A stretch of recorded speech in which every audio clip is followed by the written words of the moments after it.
Hello, we're back. Here we are, more MÖRK BORG. Delightful. We've just killed a load of blood-drenched skeletons. That's all you need to know if you're just arriving here. That tells you everything you need to know about MÖRK BORG. You killed blood-drenched skeletons. Everyone feeling refreshed? So refreshed. Yep. Sam's in a kind of creepy green light there. I know, I've been to my constantly because of the sunlight on the red curtains. I'm just green today. I'm just green. It's just green today. That's just what it is. Underwater. Okay, yeah, so these horrific monstrosities have been destroyed. You're now in a corridor, there's kind of three, it's like a T corridor, right? So behind you is the ruined room from which you came. Ahead of you is darkness that looks like maybe it ends in a doorway that you can't kind of quite see fully without going. And then there's this passage off to the side that had the blood-drenched skeletons in, which seems to also kind of maybe end in a door down the far end, but you can't really tell that well. I had a bit of a look around for all of the bolts, but I found none of them. Great. Have you found your dog? Burke!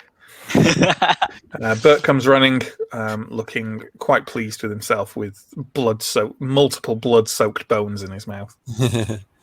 I take one off him and sort of give it a nibble, see if it's any good. It's definitely not for human consumption, or even for Torville consumption. Okay, I sort of I spit on the ground and I give it back to Burke. Good try, buddy, though. I am momentarily after the end of combat still flailing because I was already not really flailing at the skeleton, having not noticed that I'd kind of wandered off. So I'm still kind of flailing and screaming for a few seconds before eventually stopping.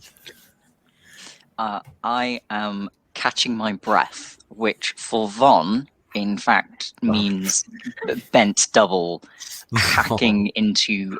I don't think the handkerchief is even covering it anymore. I think phlegm is kind of just going everywhere. But I'm doing this for long enough to hopefully recover some amount of health. Yeah, I think you need to. Do you need to also consume provisions to do that? Does it? I'm just looking at the only thing I could find about healing was in the rules reference at the beginning of the book that just said catch breath, heal 1d4. Yeah, I think there's also a thing whereby you do need catch your breath, have a drink, restore D4 HP. Without food or drink, no HP is restored. Oh yeah, but there's no actual thing about food or drink. So yeah, that's fine. You can have a water flask that maybe doesn't have water in it. I think rations are like items you can get, and I don't have any, but. Well, I'm fine with everyone having just one, at least one load of rations at the beginning, so that's fine. Okay, we'll do that. Thank you. And then that's a D4 recovery. Well, everyone else is busy. Poltroon is just kind of scampering around holding this lantern. Riston, what are you doing? Staying fairly near the source of light, I think. But I would probably that was a good distraction, Vaughn. That was well done for setting that up. That was a good hit. By distraction, you mean taking the knife? Yes.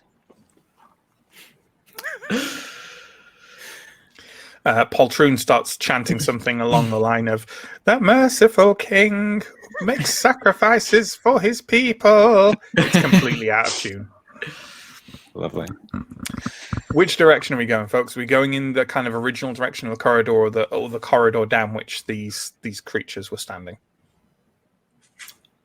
I mean, they mentioned treasure, so I like to go down the corridor with the treasure. Sounds good to me. Yeah. What's Poltoon doing? Is he still holding the lantern? Sorry? Is Poltoon still holding the lantern? Yeah. Yep. Is he showing signs of any signs of relinquishing the lantern? He seems quite fond of it.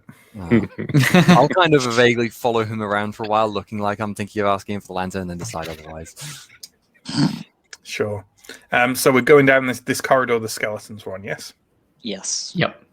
I believe, Sam, I don't know if you've remembered that you were on mapping duty. Oh, yeah. Okay, fair enough. I could have a He did not remember. I did not remember at all, no. But you love maps. I do love maps. Well, why do you work on that portrayal, and then we'll see how wildly inaccurate it is. I'll be back in That'd 30 be seconds great. with the paper. Sure. So you proceed further down this corridor to the end. There is indeed a what looks like quite a heavy stone door blocking kind of the end of this corridor. I sort of knock on it, give it a little taste, like a little bite, see how it feels to me. You can't eat stone.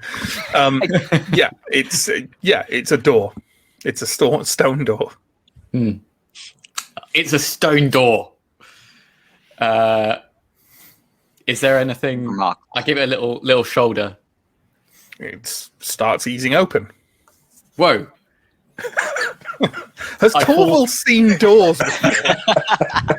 Look, I don't know where you're from, but where I'm from, we just have holes. We just have open. Open. Is this the gritty reboot of The Hobbit? Look. All right. You might have stone doors where you're from. Where we're from, we're salt of the earth. I go through the door, slightly flustered. Okay. So the room you have entered is sort of large. A large stone chamber on either side of it, but kind of your left and your right is another identical stone door. It's a room that's relatively cluttered. There are sarcophagi scattered haphazardly around, seemingly moved from the low plinths they were placed on. All the effigies, because they have effigies of people carved on the surface of them, and all of them have almost comically sad expressions carved on them. They also all seem to be smashed open at some point in various places on them. I will look from sarcophagus to sarcophagus, like seeing if there's any like jewels or valuable things like embedded in the eyes or anything like that, or anywhere. Taking a closer look at them. Yeah. Well, why don't we say what's everyone else doing? Riston, what are you doing? I would be moving forwards and moving into the room as well, and kind of standing guard, keeping an eye on things, looking in the corners, Just kind of warily looking around. Yeah. After the incident with the shack, I'm a little bit more. Yeah, absolutely. Harmug, what about you? Harmug was thinking about the route you just come. I think Harmug is just kind of following around in the middle of this path. Well, you said there were the sarcophagi sounded quite interesting. I think he's kind of going to look at them. Are they like? So he's also taking a look at them along with Torval. Yeah, I think. Yeah, sure. What about you, Von? How closely is Harmug following along behind Torval? Quite close behind Torval. I'm definitely letting Torval do the first thing. Okay. Then I think I'm also going to search through the sarcophagus, but starting at the opposite end of the room. Okay, that's absolutely fine. Poltroon is sort of skipping between the sarcophagus, humming a small kind of atonal tune to himself in a low volume, kind of just loud enough to be irritating. I'm just imagining the light is also just like going all over the place, making it really hard. Yes, yeah, really difficult to do that. So, right, let's make some rolls. In fact, can everyone make me a first off, can everyone who isn't Von make me a presence 14 roll? I got 14, so yeah, success. I made it. I got a 17. I did not make it. Okay, Harmug and Torval. Do you remember those kind of soft murmuring sounds that I mentioned to Von earlier when kind of you first entered the dungeon? Well, you can both now hear those, and they're definitely coming from the doorway to the right on this room. Mm-hmm. How many doorways are they're out of this? There's the door you came in on, and there's a door to the left and a door to the right. Okay, and the door to the right is where all the mysterious noises. Yeah. But beyond that, this is what you hear while you're looking around, right? So why doesn't everyone also give me a presence 16 roll to see what they find on that while they're looking around? I got 20 total. Not natural. Not natural. Fail. This is for the people looking in the chest. No, everyone. Okay. Everyone. You said you were looking around in general, so. I guess I should do one for Burke. See if he sniffs out something good, something tasty. He got a natural one. I also fail. Burke is taking a shit on the floor in the corner. Big boy, big boy Steve, Burke. Steve, did you say that Riston just failed? Yes, I rolled. Okay, 12, so Torval is the only one who succeeded, right? Yeah. Right. So Torval, while rummaging around inside these sarcophagi, you do indeed find something. You find sparse, splintered bones on the interior of these, and you kind of withdraw one and look at it because you just feel something, hard, and maybe it's treasure, maybe it's something else, and you withdraw it and kind of look at it, and you immediately notice, as a veteran of these things, that these bones have teeth marks on them. He's a bit in bones. He's something real potent got to these bones. Do I have any idea of the size of the teeth marks? Are they like human or are they like big? They kind of look human-sized. Okay, so something's been eating the bones. Maybe those skeleton boys. That'd be cannibalism for them. Yeah, exactly. And then I like take one out and I sort of like pick my teeth with it, and they're a bit sharp for old Burke, so I'll probably leave them out for that. But I'll keep one on me, just a bit sharpened, splintered bone. It's worth asking, by the way, while you're in this this ruined place, how loudly are you talking? I am talking at my normal volume, which is quite loud.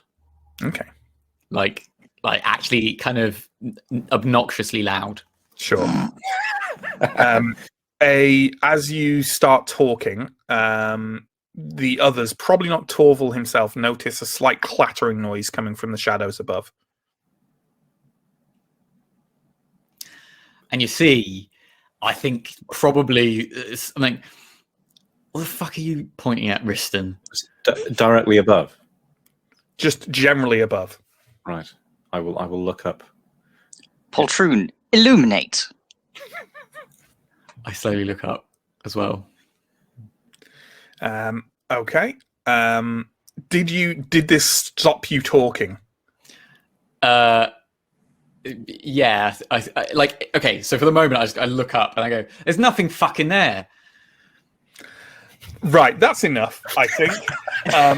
There's the sound of wires snapping and several sort of glass, like large glass jars, tumble down into the room and smash on the floor and spray some kind of liquid over the room. As soon as each jar smashes and the liquid starts spraying, the room is lit up because on contact with the air, with the still cold dry air, the liquid goes up in flames. So oh god, what did I miss? We've got a number of checks. So basically you just set up a trap.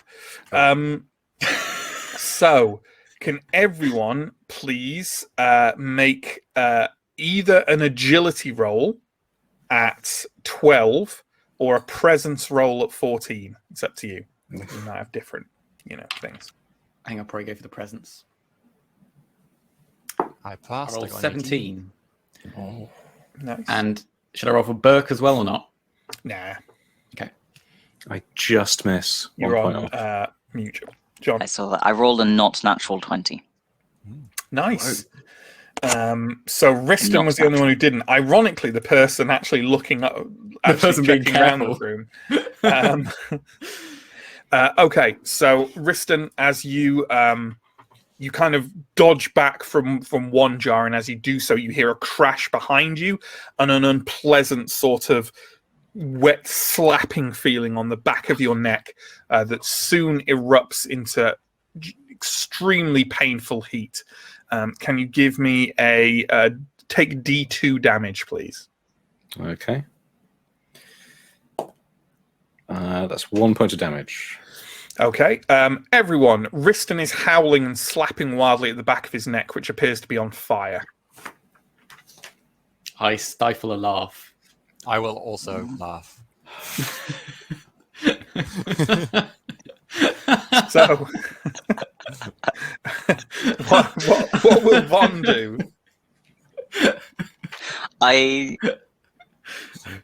Ron will give some sort of rattle that might be a laugh or might be some sort of noise of sympathy. And I don't know, maybe. Put him out. I love this. We're all despicable. Waft at the back of the fairy head with the damp handkerchief in an attempt to put it out. Oh god, the I know what's handkerchief. been on At first, I Oh. thought you genuinely just It's whacked. down. Like, I try and feed the flames with oxygen.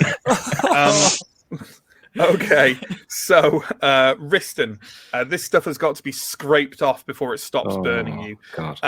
So give me basically your choices are again agility 12 or presence 14, but you can take drop it by 2 for Von's help as well. So agility 10 or presence 12. Okay, so that'll get my usual agility boost of 2, so that's a DR of 8 before my bonus. Bonus for Von.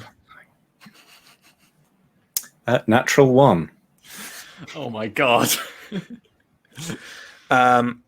Okay. Von, your hand is consumed in flame. Roll D2 for damage, please.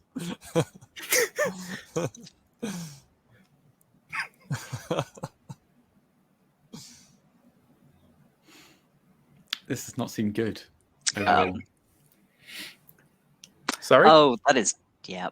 How much? Oh, Sorry. no. 2 damage. 2 damage. It's 2/3 of your damage. Yeah. And Riston takes another D2 of damage as well. Oh, okay, that's 2 points this time. It's getting worse. Harmug and Torval, they both seem in significant distress. What are we doing now? I'll go help Von, I think, in some way if I can. Sure. I think I'll be like, here, take this sack, and I start laughing even more. I will take the sack and gingerly, while keeping myself as far away from possible, try and throw it onto Von's hand. Sure. So, hoping it's not flammable. Not really thinking. we too have much about subsequent turns here. So, Riston, drop the difficulty by 2 again. So I believe that would be agility 6, or it's going to be agility for you, isn't it? So agility 6, but you get no bonuses for anyone helping because, well, they're not. But you get your own. Yes. Your own bonus.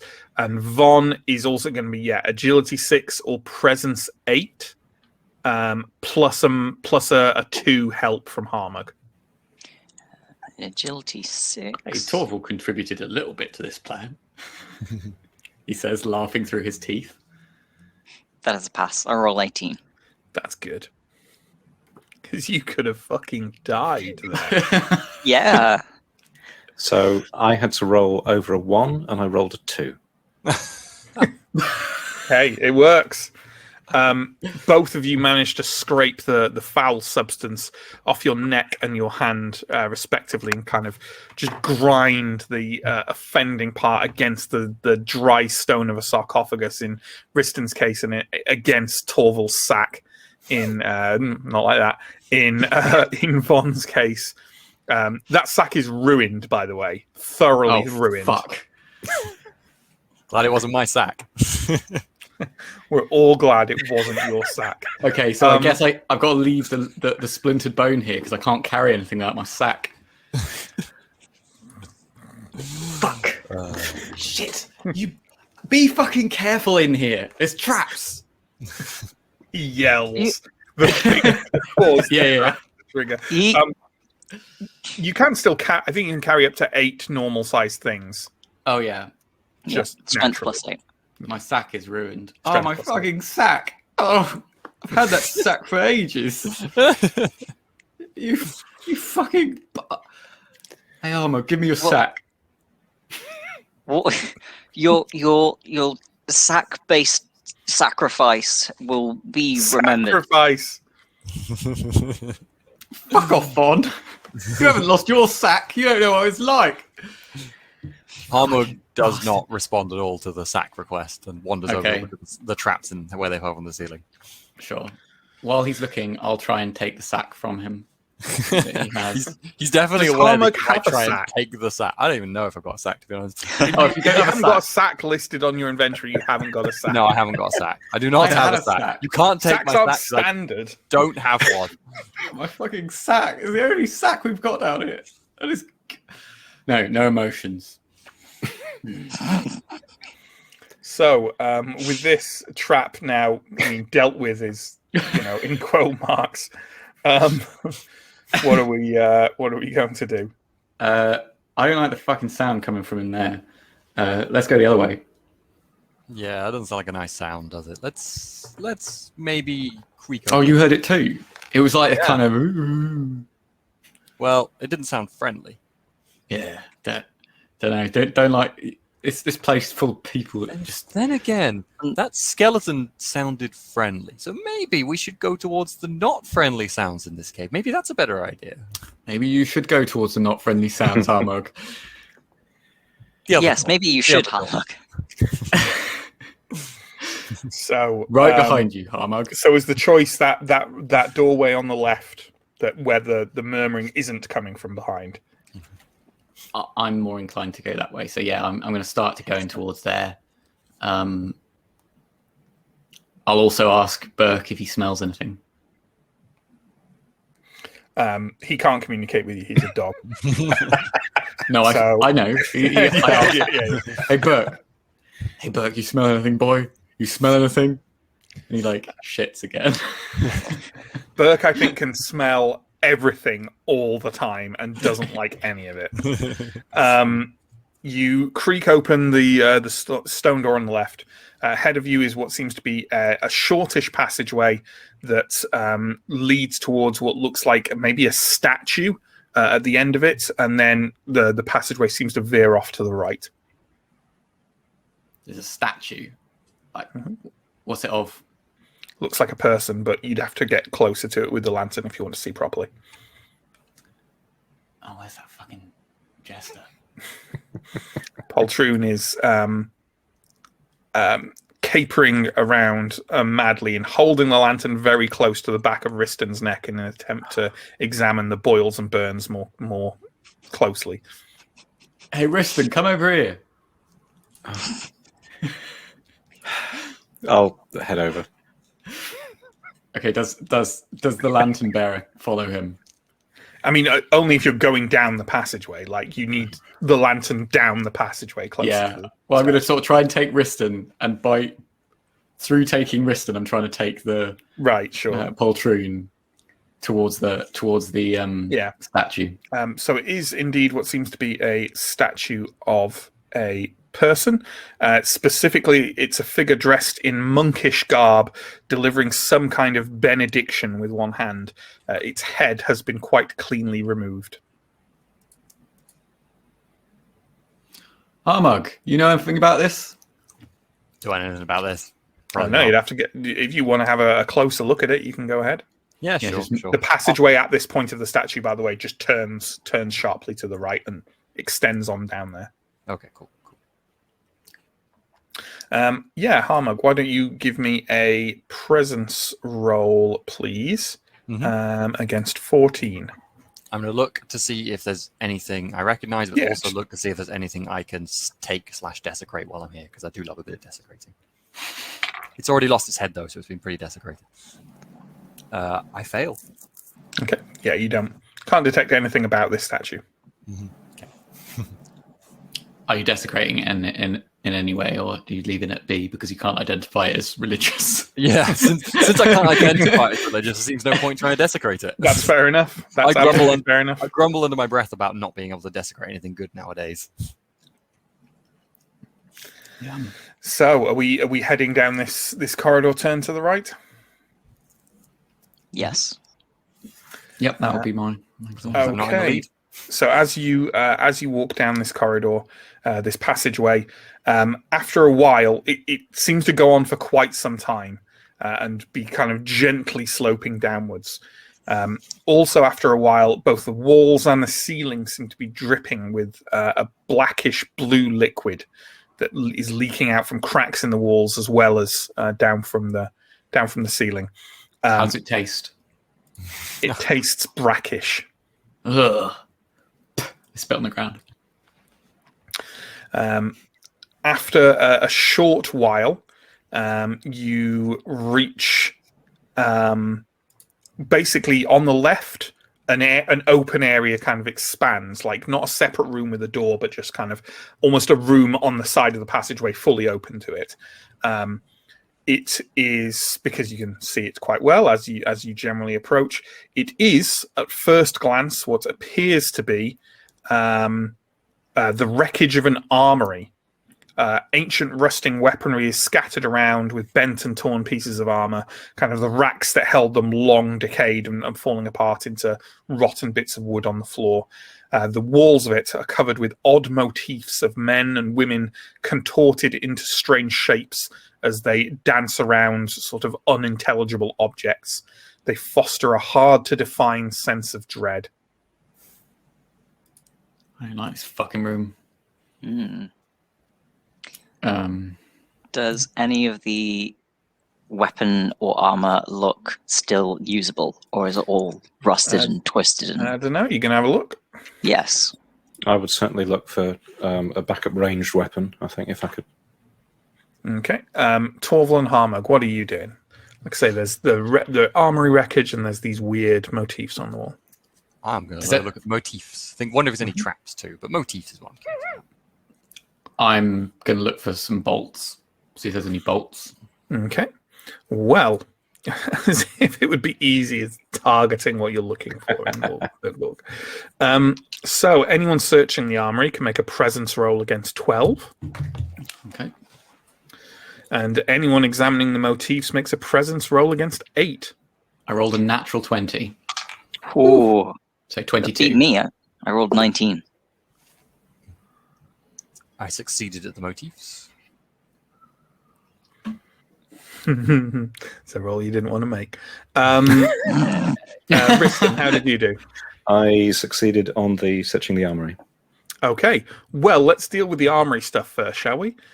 So basically, Torval, your natural 20, you know what? You find a sheaf of 10 bolts and make a roll on the weapon chart. Ooh. John and Steve, just make a roll on the weapon chart. Is that just a regular D20? It's a D12, I believe. Okay. And tell me what you get, and I'll tell you what you found. Okay. All of the things you do find, however, are very old and rusting and look like they're usable, but could break apart rather easily than a normal weapon. I rolled 5 on my D12. Okay, I rolled 10. Steve.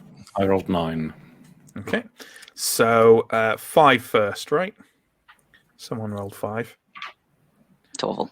Torval, you find oh my god, where is the actual 5? Oh, you find a small warhammer. It does D6 damage. Who was the next person? Either of you, doesn't matter. 10. What did you roll? You rolled a 10. You find... Oh god, it should have been a D10 actually, not a D12. Oh. I thought this was D12, but okay. Von, you find a fucking Zweihander. Nice. For those not in the know, that is also known as a great sword. Massive two-handed bastard of a thing, although not literally. if it was a bastard of a weapon, you could use it with either one hand or two. But you definitely can't. It's in the name. It's a Zweihander. I like how Tiny Von got a massive Zweihander, and I got a small Warhammer. Sure. Well, actually, I don't know. Did you say you rolled a 9, Steve? I rolled a 9, yes. You find a crossbow. Excellent. However, Torval seems to have taken the bolts.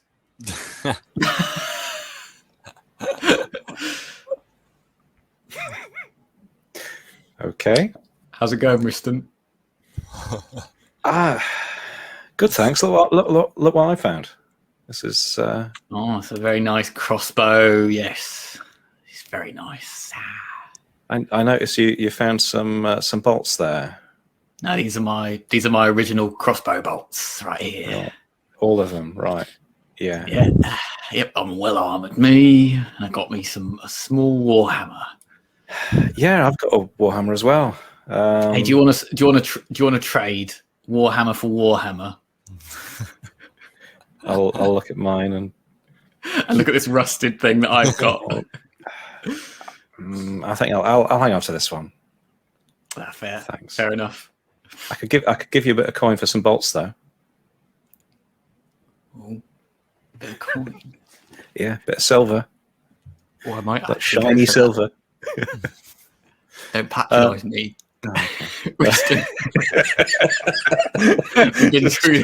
Shiny.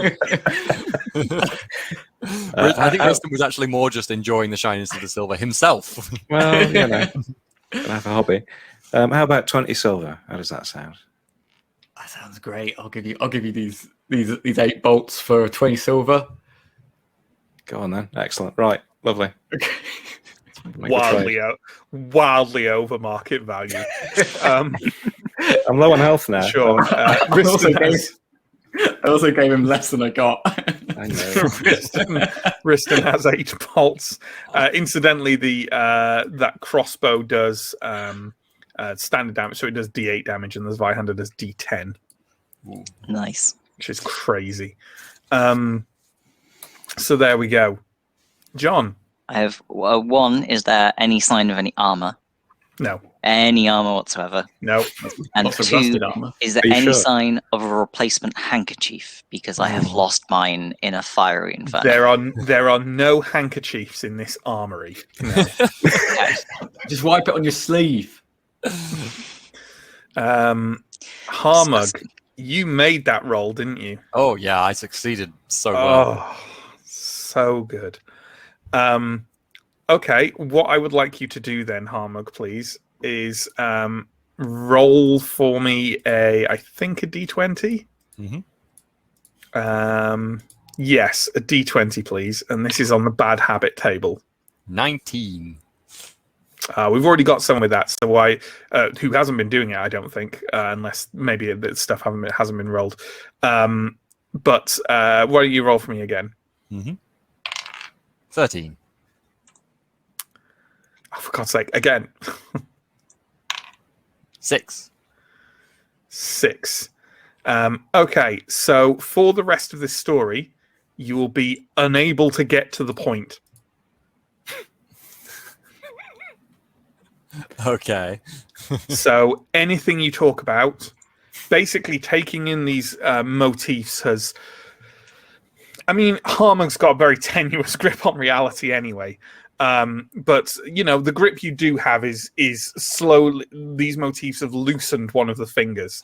You are unable to get to the point. You won't be able to finish stories or really do anything but ramble around exactly what you're trying to say. Given how mad Harmuk already was, I think this might be borderline he's lost his mind, to be perfectly honest. As long as everyone else can perceive, anyway. Sure. We've ransacked this room.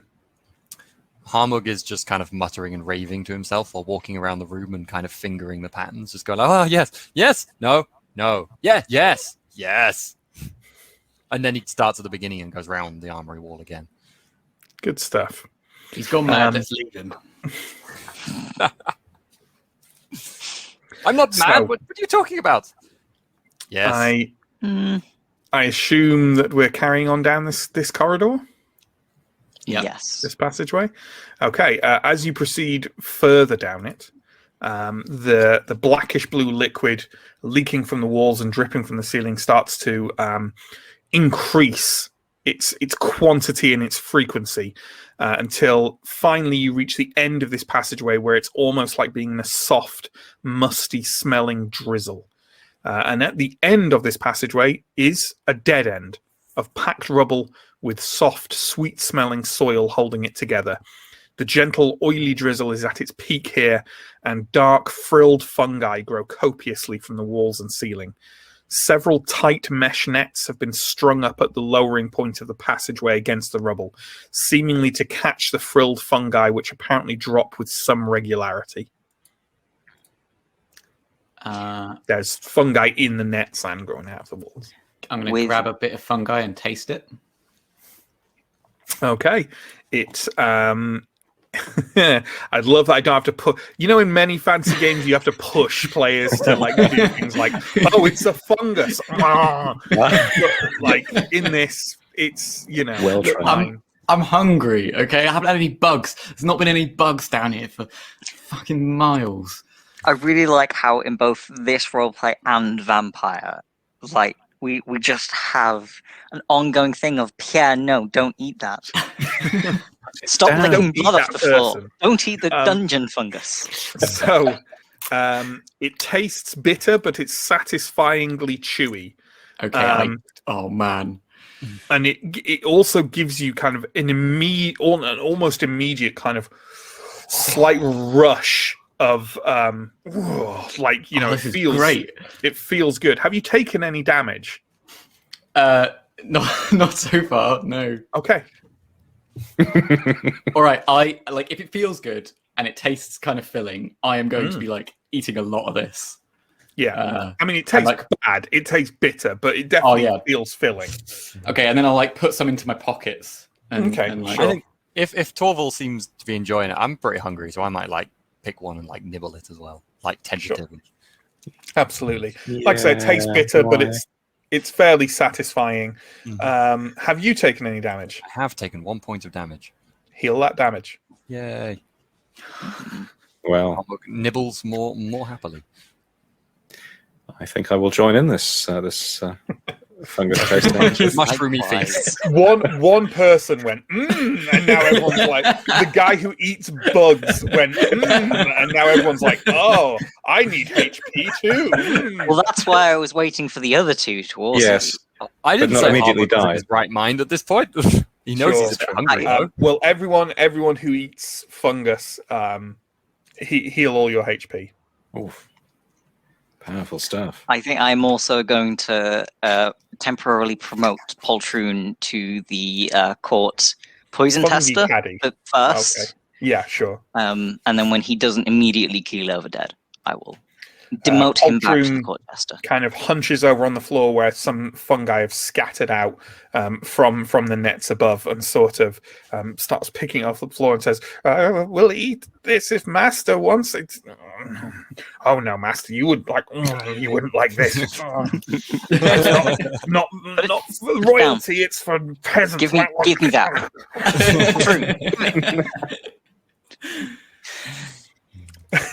My belly is. I told you what happens when you eat too much, Poltroon. Funny when you're starving.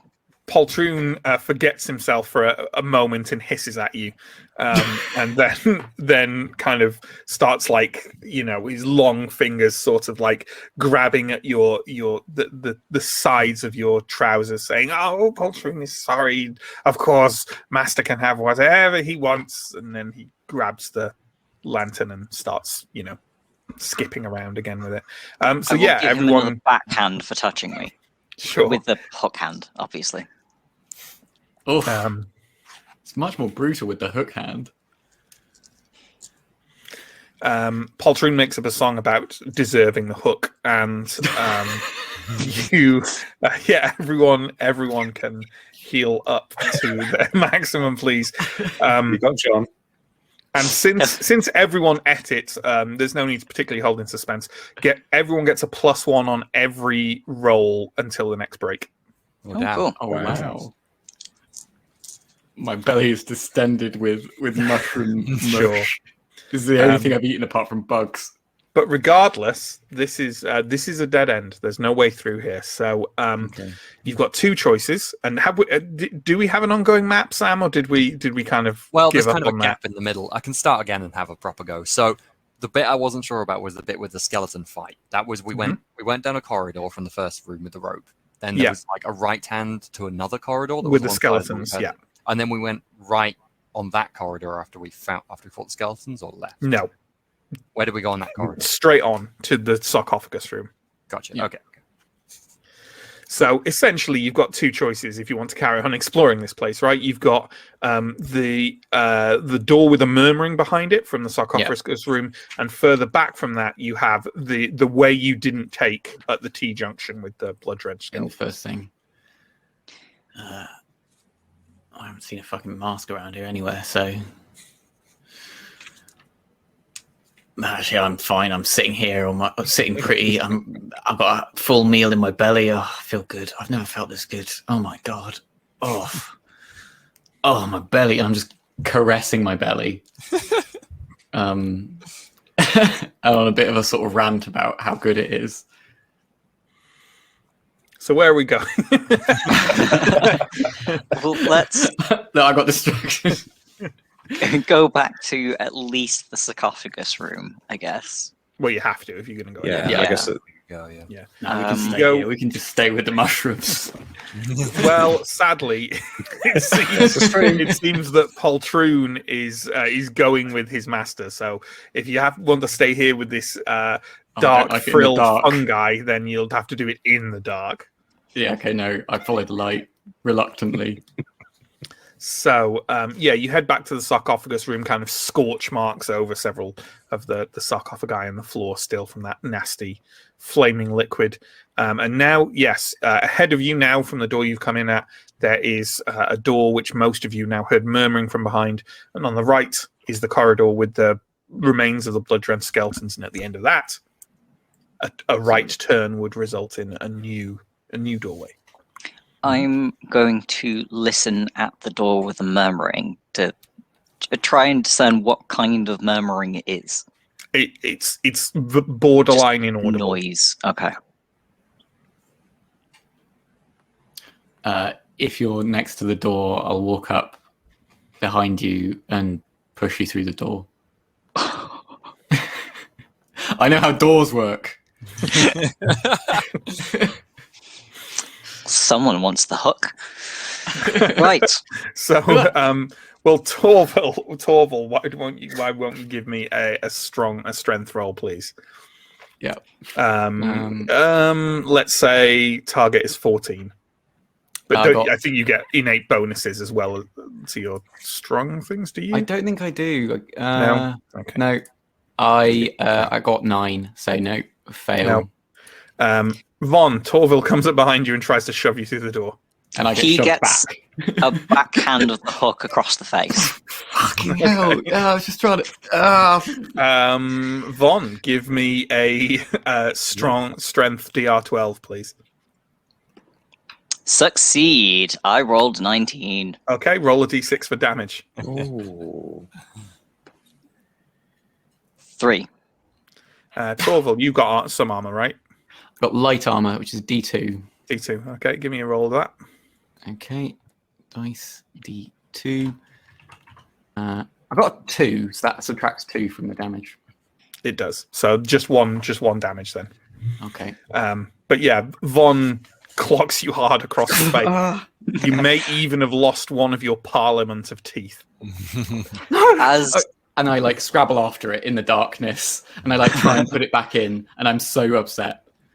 I follow along behind Torval, hook the back of his collar with my hook, drag him close to my face, and say, "If you dare lay your hands on His Majesty again, I will rip every one of those teeth out and make you watch."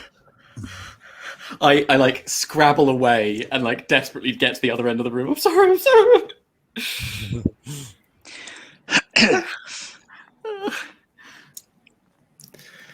Go back to the door. Harmug is just wandering around the room, having apparently forgotten what was going on, and is kind of like poking around the similar sort of place that Torval set off the trap in the sarcophagus room previously. I think I will carefully edge around the room, looking upwards carefully, and Sure. yeah, head to the door as well. And Torval, as you're scampering, as you've kind of crawled backwards, Poltroon kind of skips over to you, gives you a kind of pat on the head, and kind of like comically makes a sad face at you, which ironically matches very closely the over exaggerated sad faces on the sarcophagi around you, and then leans down and says, "That's my fucking meal ticket. You do that again, your teeth will be the last of your fucking concerns." And wheels away and scampers back round, singing a fun little rhyme about the sunken land that Von was forced to leave all his subjects behind in. I will kind of sidle up to Torval, looking terrified in the corner, and just be like, "He's a scary jester." Yeah. So we're over by the door. Von and Riston are over by this door. Are we opening it? The one with the murmuring behind? Which way was the door, by the way? So from the skeleton, there was a right and a left. You went left, and Left, this murmuring correct. door is to the right. So now we're on the right. Okay, I'll finish off the map. And then we can... I think I'd get my new crossbow ready, and then very carefully and quietly open the door. Mm-hmm. Okay, well, ahead of you is another passageway, and down at the end it seems to split into two, like another T-junction, left and right.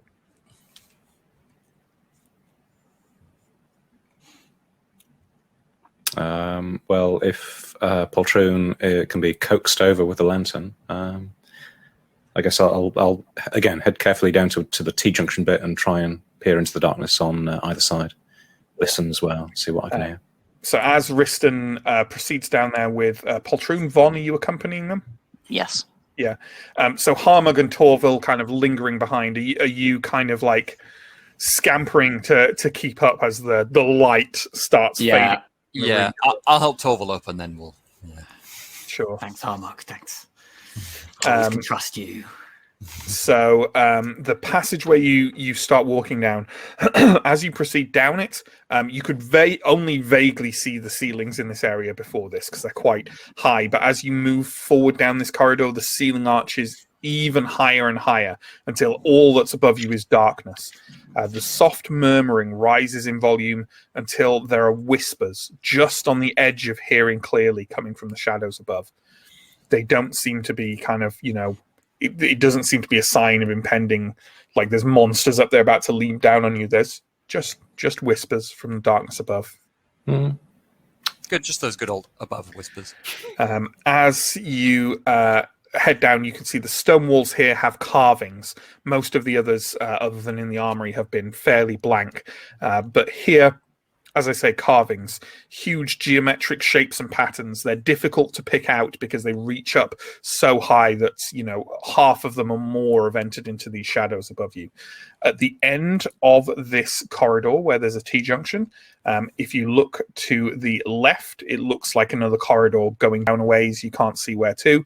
And if you look to the right, there is a shorter corridor and another one of the stone doors. Are there any noises here or anything now other than the whispers behind No, us? all you can hear is the whispers from above. Mm-hmm. Not all, like it's not drowning out, ambient noise or anything. It's just, yeah. Who the fuck are you? No, they don't respond in any meaningful way. No response. All right, be like that. What are we doing at this T-junction? Harmug is whispering, murmuring under his own voice now. He was just murmuring before, and now it's turned into a whisper. It's kind of... Left is best. Let's go left.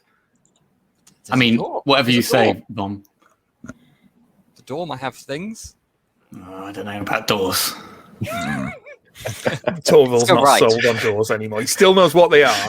I but he's do. not sold on doors anymore. They No one bring, can take they bring that away from pain, me. sudden pain to the side of the head. I decree we go right. All right, right. Yep, right is right, as they say. Let's go right. So it is a short corridor to a stone door. Are we easing it open? It looks like just a standard door. There's nothing special about Yeah, it. same as the other ones. I leave somebody else to do all of the door opening. Who's taking the lead in opening this door then? You're asking questions. The last door was fine. This door is going to be fine. So again, cautiously open it. Sure. For me. So inside, it's a fairly large chamber. And the floor of this chamber is covered with body parts in carefully separated piles of arms, legs, and torsos with the head still attached.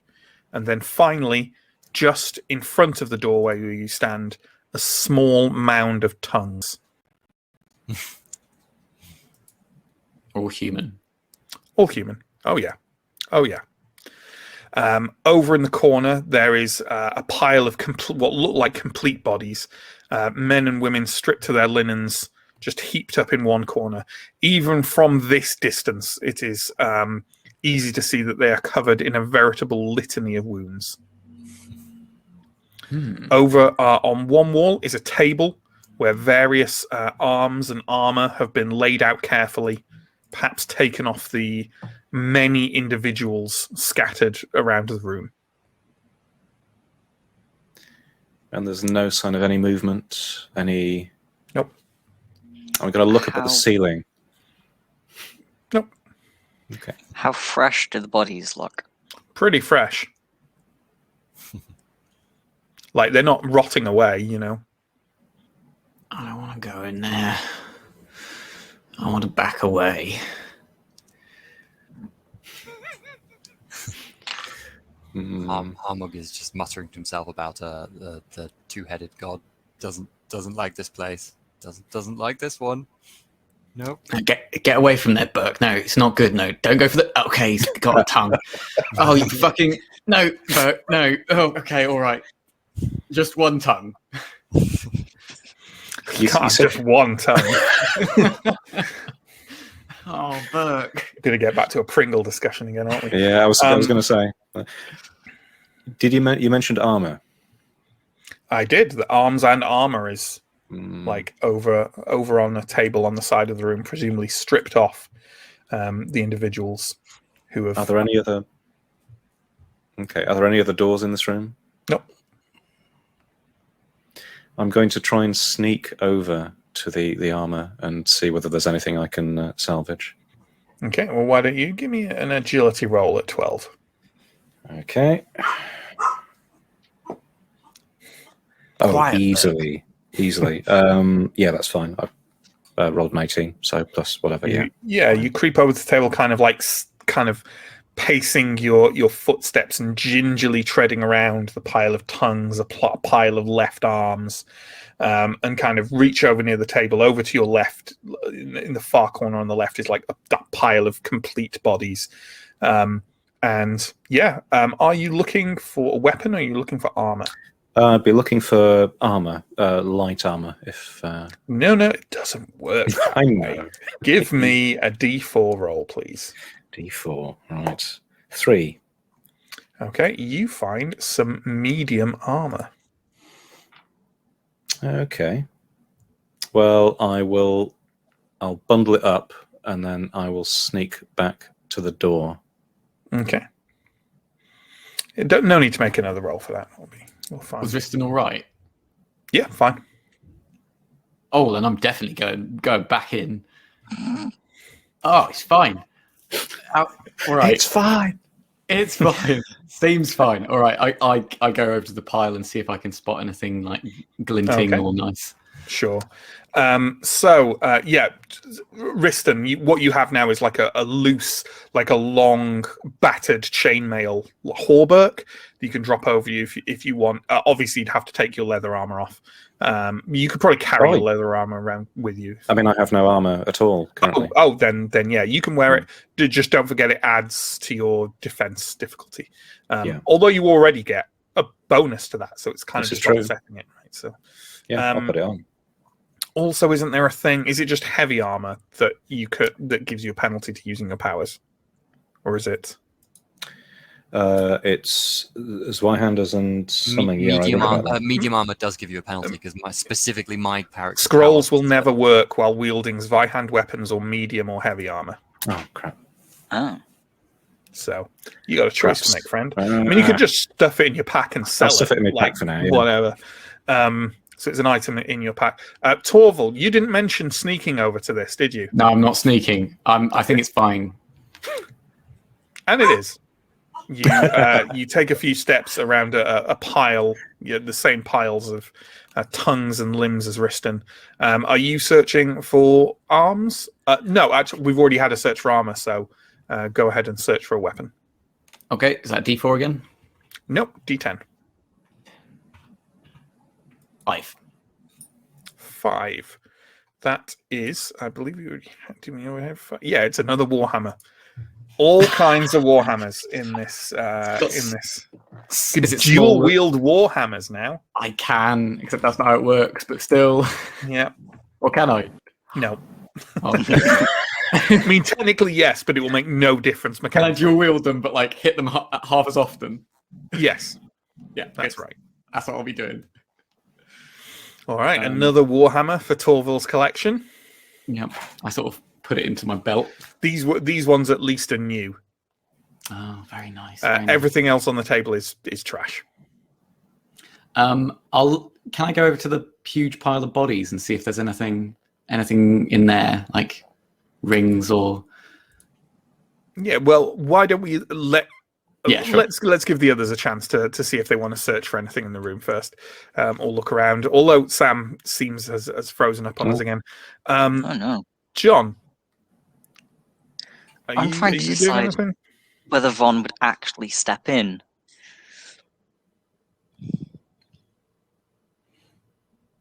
Yeah. There might be I think I will. Okay. And what are you doing? Honestly, I think probably just step in and then stand in the middle of the room being slightly grossed out and wanting to leave. That's fair enough. You don't have to step in the room. I think I step in the room in a momentary act of bravery that then doesn't last long enough to actually do anything. Right. Hello. Before quickly leaving.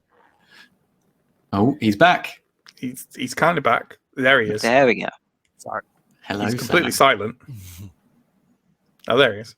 Hello. Can hear you. No, So Von has just walked in the room and is just kind of looking around, rather grossed out at the piles of limbs, etc. Harmug, what if anything are you doing in this room?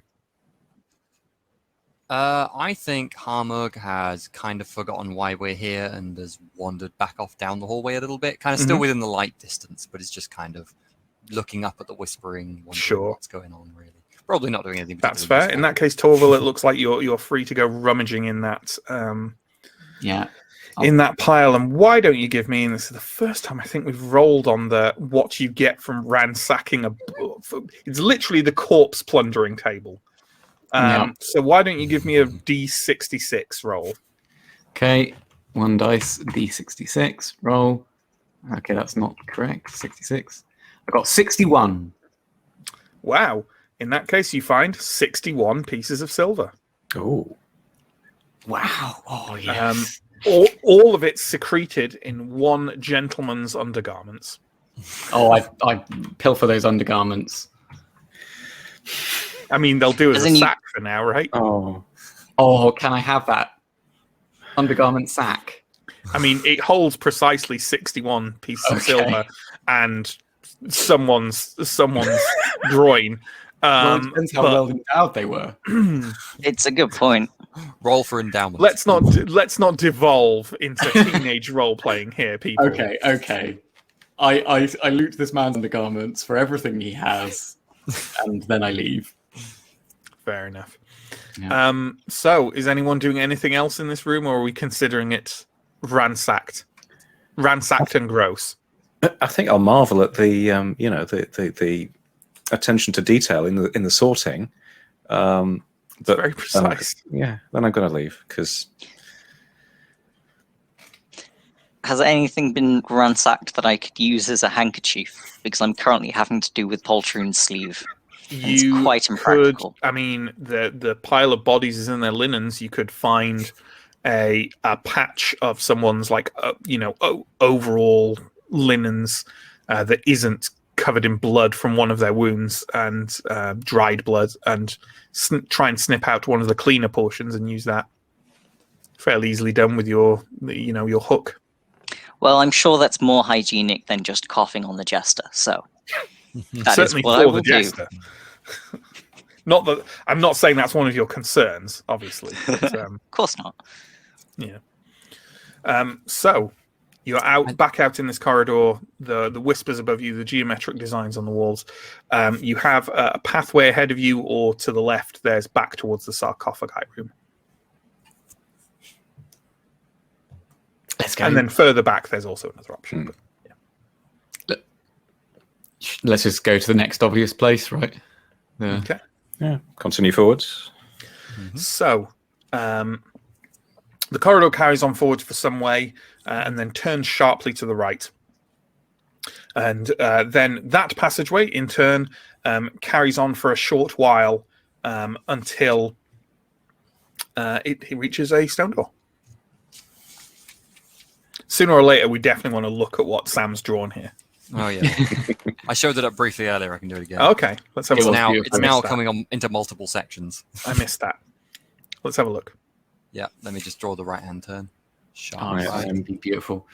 I'm cursed whenever I try to draw maps that I always hit the edge of the paper. Wherever I start, I will immediately hit the edge of the paper. Yeah. Well, I have done that eventually. There we go. That's what we've got so far. Beautiful. Oh wait, let me higher up a bit. Up a bit. There you go. Yeah. Oh, beautiful. Okay. I can't tell at all, but yeah, sure. Yes. Rope room, the skeleton fight, the sarcophagus. Yeah, you know what? That's all right. The mushrooms, That's all right. and then the other room with the bodies. I didn't recognize it because it's tilted away. It's in a different orientation than my map. But yeah, you know what? That's all right. That's all right. And that then long corridor at the top here. doesn't really curve like that, but I'm guessing you did that because it wouldn't It's fit hit the edge, yeah, that's fine. It's a long sloping curve, that's fine. And then we're up there now in the right hand turn. Okay. I think having seen the glory of opening doors, I'll go up and open this door. of what it can bring. My experience of doors is a roller coaster, you know. Okay. Well, you open this doorway, and you know what? This is a complicated to describe location, so bear with me. Okay. What you open the door to is a very large stone chamber. It's essentially like half a cave and half carved out. So the right-hand side of it is like an actual chamber that's had walls carved in place. The left-hand side, maybe it's older, maybe it came later, or maybe it's a result of a collapse or something, but it's half a cave. This cave side on the left has a wide crack high up in one wall that dim light shines down from. Below this pale shaft of light is a thick mass of topsoil and a clustering of sickly-looking pine trees. On the other side of the room, the carved one is dominated by the far wall on the right, which is almost entirely a huge carved skull of crystal. You can hear more whispers, these familiar, strange, unintelligible whispers coming from the empty eye sockets of this vast carved skull. There are also some individuals in here, gathered around one fire amongst the sickly-looking pine trees.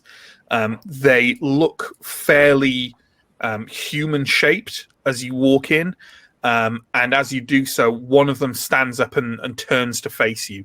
It is a sort of perhaps it was human once, or maybe it's simply humanoid. It's wearing kind of patches of metal armor strung over it, and has an odd greenish cast to its skin, and its facial features are disfigured in an odd way that looks like they've just grown in odd places. So its face is just a slight rearrangement of what you're comfortable with in a human. Most notable of all is its belly, which pokes out between metal pieces on its body and is distended and bloated and drooping over the top of its groin and its thighs. It is in fact distended and bloated to the point where it is burst open. You can see a human hand kind of half dangling out of the rent in its stomach. It makes an odd garbling noise, and the other three of them stand up and turn to face you. They start kind of ambling slowly towards you, drawing weapons. One of them, as it does so, absent-mindedly reaches down with its free hand, draws some flesh out that's dribbling out from the side of its rended belly, lifts it up, gnaws on it absent-mindedly. My people. Combat. So let's roll, please, and post it in private chat. Okay. Its presence is what it's modified by, right? Agility. In that case. Ooh. Every single initiative roll, I've rolled 6. Nice. Not bad. Well, it's clear then, unless Von has rolled 7 or higher, then Riston is going first, I believe. It is Riston. So, Riston, what are you doing? They're kind of shambling forwards towards you, but they, they're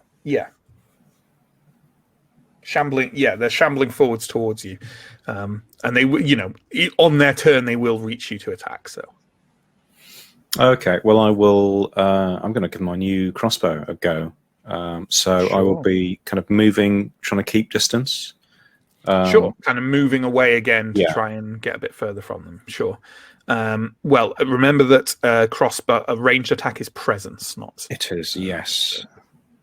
Okay. Oh, This and is good. obviously Poltroon is starting his diversionary tactics, has dashed forward with the lantern, and he's just literally kind of has the lantern out in both hands, the handle of it, and he's just spinning round and round as fast as he can, kind of going, woo, woo, woo, woo, woo, and kind of weaving kind of generally between them as one of them kind of absent-mindedly takes a swipe at him with one claw. I like poultry. It's growing on me. Right, okay, so maths. DR10 and The yes, DR was 12, by the way, unless you were just... yeah, I get because it's Yeah. now presence. I get my plus. So it's DR10 plus 1. Yeah, so I roll a 10. Plus Okay. the mushrooms too.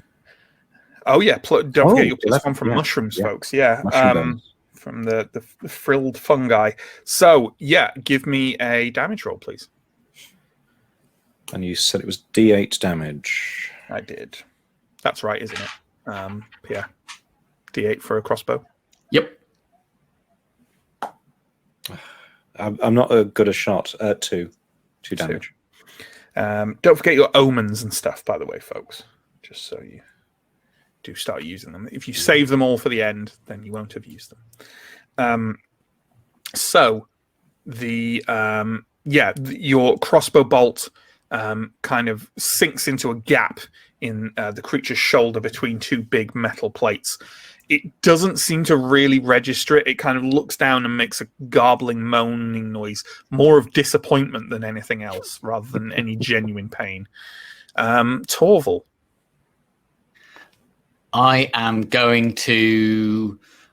gonna throw one of my Sorry, I Warhammer should had have rolled. I should have actually rolled its armor. Sorry, that's fine. Didn't change it. Carry on. I said I was going to throw one of these warhammers I've got at it. Okay, sure. I'll use the crossbow. Well, I've got 2 warhammers in my hands, and I don't have a sack to carry them, so Makes sense. I actually. Remember, you can just carry 8 things slung on you. Oh, Like, actually, you don't that's need true. a sack. Okay. I think Torval thinks he does. Well, in that he's lost case- without the sack. I think I was carrying these 2, and I'm like, well. All right, fair enough. Give me it's just a standard presence attack then, please. That's 17 plus 2 is 19. Hmm. So I think that's a hit. And That is, yeah. are they going to do D6? Yeah, D6. Yeah, why not? Which is less good than my crossbow. Yep. I got 2. Were you aiming this at the presumably the lead one that Riston had fired a bolt at, or one of the others? The one that Riston had shot. And how much damage did you say that was? 2. Okay, the warhammer clangs and rebounds off the creature's kind of chest plate, resting above its distended belly. And now it's time. Now it's ghoul time. So, were you backing off in any way, Torval? I didn't say I was, so I wasn't. Didn't. No. In that case, the ghoul is going to kind of charge forward at you. And I'm going to roll to see if it swipes with its short sword or with its other kind of grasping hand that you see have. They don't have kind of like they're just sharpened into odd kind of bony talons. And it is attacking you with its short sword. So give me a defense roll, and the defense roll will be at +3 for poltroon and the fungi. Oh yeah, I forgot that. Poltroon. I rolled a And then- natural 20. And whatever your agility is as well. Hey, nice. I believe that gets you a free attack. So it misses, and you get a free attack. Okay, and at this time, I'm gonna try and bite it. Sure. Yeah. Which might give it a free attack in return as well, I believe. So that's Indeed. fun. So yeah, we haven't used your bite yet. Your nasty parliament of teeth. So that's a 10 to attack. Obviously, you also again get a +3 from and modified by your strength, so it should be pretty good. Okay, yeah, I rolled a 6, but then I got +2, +3. So yeah, I've hit the DR10, which is what my bite needs to hit. And then I got to roll a D6 to see if he gets an attack back. I got 5, so he doesn't. Okay. And what's your damage roll? I think it's a D6. Oh, It is, yeah. that was the same D6. I think it's like you roll a D6. If I get a 1 to 2 on the D6, the enemy gets a free attack. Or maybe it's I wouldn't assume it to be the same D6. No. okay, sure. I'll roll it. I'll roll again. That was a 3 on my damage. Okay. Oh my God, come on. Okay. Your gnashing, nasty teeth sink in lightly to the ghoul's neck, and it rears back with a soft, again, disappointed gurgle, and you end up with just a mouthful of horrific meat. Even you will struggle to eat this. Yeah, I will try and chew on it for a little bit. I don't want it to go to Sure. waste. And now I'd say you're grappling with it. Von, what are you going to do? So something has occurred to me that may be an interesting question. I've just got the Zweihander, right? Mm-hmm. I do not have Zwei hands. Can I actually wield it? Yes. Like I brace think it so. in the curve of the hook, maybe? Yeah, you just hook the pommel, right? And use that as the lever. I think so. Yeah. That's an adorable point. No, It's sure. adorable. For the purposes of this, yes. I know that MÖRK BORG is a highly grognardy, detail-oriented role-playing experience where we're rolling on a lot of different comparison tables. But just for today, We'll allow it. no, it's fine. Yeah, you can Oh, hook the pommel and use that as the leverage. Yeah, why not? Okay. Now Sure. I think Yeah. about you having been given as Zweihander as a weapon. It's almost like a cruel joke. A little bit. Chef's kiss. But yeah, I will swing with my At the Zweihander. one grappling with Torval, or at one of the others. There are 3 others who are currently unengaged. I'll go for the one grappling Torval. Okay. So that is a normal attack with your don't forget your poltroon bonus. Yes, and my mushroom bonus. Yes. So I Poltroon roll and mushrooms is my new prog band. a 9 plus strength mushroom jester goes to 13. So that's a hit. Yep. Give me a damage roll, please. I desperately need an actual D4 here because I keep rolling it on a D6 and I just keep rolling 5s and 6s over and over and over again. 8 damage. Nice. Or D8 I'll do. Oh, there's a D4 underneath the D8. That's the natural state of things. Oh god, that was loud. Sorry. How much did you roll again? Sorry. 8 damage. 8 damage. That's 6. There we go. Lovely. Torval, you kind of rear back your neck to chomp on the thing again. And as you do so, there's a kind of rusty, silvery, glittering swipe just in front of your face. And the creature's head kind of rolls off to the back and it goes limp in your arms and kind of sags against you, which has the unpleasant effect that it tilts its body backwards and you feel your midsection suddenly smushed with organs and unpleasant bodily fluids and more than a couple human remains which smear across you as it drops to the floor and its bloated belly spills its contents along the flagstones. Oh god. Nice. So that's that ghoul's dead. Burke. What's Burke doing? Burke, seeing its noble master sort of somewhat indisposed, ignores him and goes for somebody else. Sure. Well, I mean, it's dead now anyway, I guess. So just goes for another one of the ghouls, right? Goes for another one, tries to tear out its tendons. So make a roll for it to attack. I believe its normal amount is 10, but it gets the bonus for poltroon, but not for the fungi. It rolled 19 in total. That is an attack then. So that's a D6 of damage, please. Yep, its damage was 4. Okay. Oh, and it rolled 4 in its armor. So Burke has engaged and is kind of madly chomping away at it, but Burke doesn't have that many teeth left, and he's basically just gnawing at a pauldron hanging off one shoulder. So, yeah. And we've got... and let's have the ghoul that's attacking it next. That Burke is attacking next, and that ghoul is going to attack back at Burke, and is going to do so with its short sword again. So can you roll defense for Burke, please? I believe there's stats there. Rolls a D12. Yeah, and we'll get a +2 for poltroon. So he failed. Okay. Does he have any armor? No. No.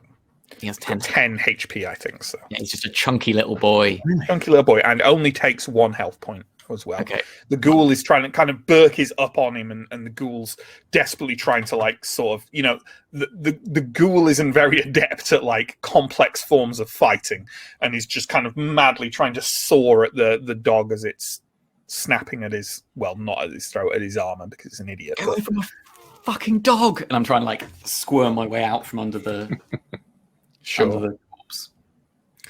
Then we have another ghoul, and that other ghoul probably isn't too happy about what it saw Von doing. So he's going to make an attack at Von with, again, a short sword. So why don't you give me a defense roll, and don't forget your bonus for poltroon and your fungi. Okay. I roll a 9 plus my bonuses is 12, so that's pass. Assuming you don't have minuses on your agility or anything. No. Yeah. In that case, it's a 14. The ghoul comes towards you. Yeah, it's always remember to apply your actual stats. The ghoul comes towards you, slashing away with its short sword quite clumsily.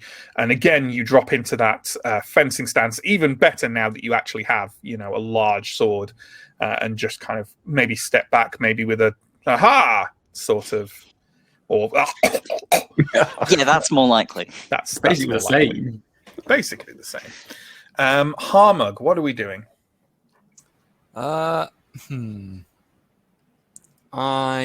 think Harmug was considering trying to use one of his considerable powers, but given that these ghouls seem to be fairly well being dealt with fairly well, I think he'll save them for another occasion and go and charge flailing at the one attacking Von.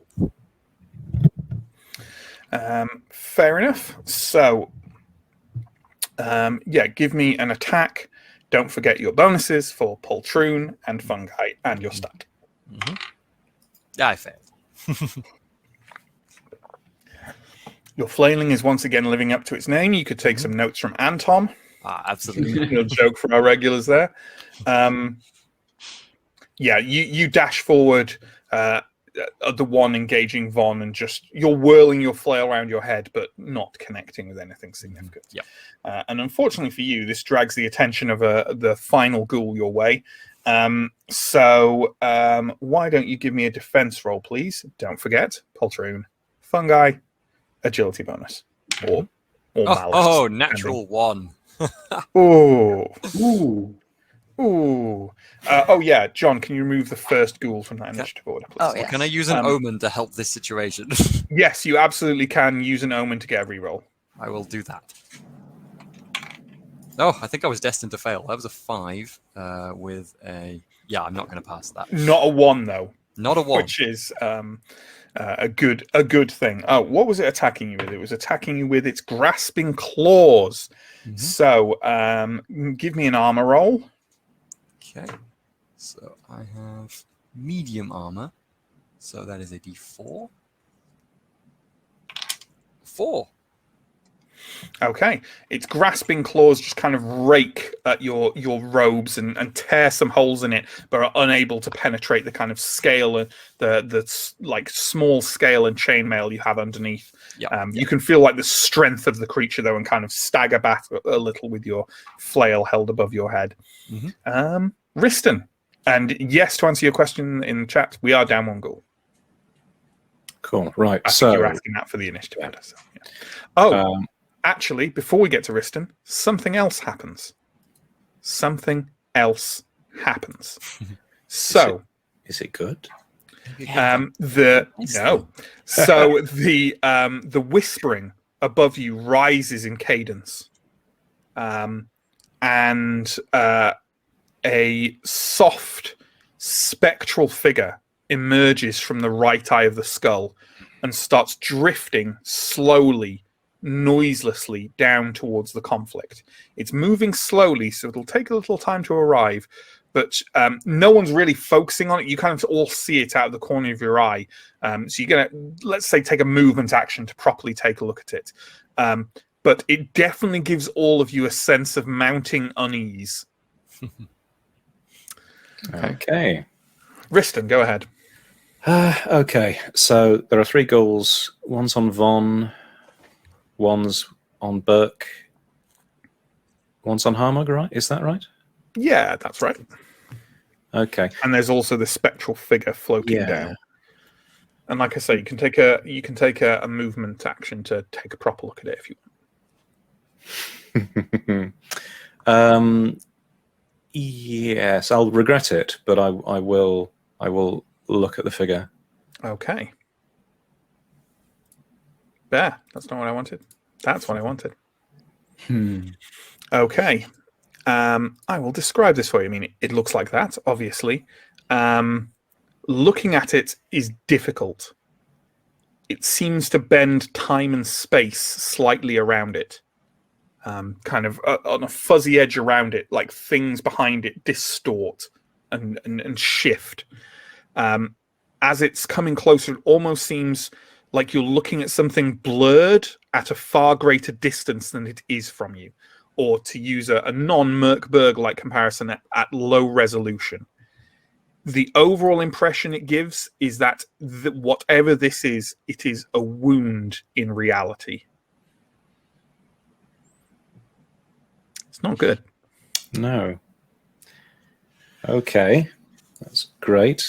I was much more comfortable when we were just fighting bodied things. So, what are you doing with your combat action? I will take. Well, I will shoot the ghoul that is attacking Von, I think. Or at Okay. least attempt to. Then give me a presence roll, and don't forget your normal bonus, and your bonus for fungi and poltroon. Okay. Right, I'm going to use my second omen to re-roll that because I rolled a 1. Sure. Yeah, I think that's fair. I rolled a 2. Better it's than not a a 1. 1. Better So I than a 1. miss, obviously put off mightily by this spectral figure. But yeah, I miss. So, Torval, what are you doing? You are unengaged. There's one on your dog, there's one on Von, and there's one on Harmug. Get off Burke! And I pull my crossbow and shoot the spectral one that's creature. on Burke. Sure. Presence roll, don't forget your bonuses. Fungi, poltroon, presence. I rolled a 3, so it's very unlikely. No, it just isn't going to hit. So no, I All missed. kinds of crossbows going wild at this crucial moment. Crucial moment. Von. I will, upper hand with the Zweihander, I guess. Sure. So give me a standard attack roll. Bonuses for poltroon, for fungi, and your strength. That Well, I is think there's a definitely malice hit. for yours, isn't it? Yeah. No, my strength is a plus. I don't have any Oh. negative stats. Oh, that's cool. I just have really low health. So that is... Well, that's what that horrible consumption or whatever it is will do for you. 4 plus 4, I pass it. I Okay. roll an unnatural 20. You roll natural 20. Unnatural. Oh, unnatural. Okay. And we did check that it does need to be a natural 20 for a crit, Yeah. right? Yeah. did not. Okay. So give me a damage roll, please. Okay. That is a 6. Okay. Well, that is... it doesn't roll very well on its... Yeah, it doesn't roll very well on its thing. So, yeah, you with the Zweihander, you step back, give a cry of exultation again. Hello? Hello? Hello? Oh, sorry, I thought someone was saying something. Give a cry of exultation and sweep the Zweihand around, lopping off the creature's forearm, the forearm holding a short sword, which clatters to the ground. Yep, yeah. So Nice. it's pretty hurt. Burke. So Burke is going to continue thrashing around on the one it's on. So it rolls very badly. It rolled a 2, so it's just not. I'm not going to bother. Probably not happening then. Yep. Is it going to get attacked again? What, is Burke going to get attacked?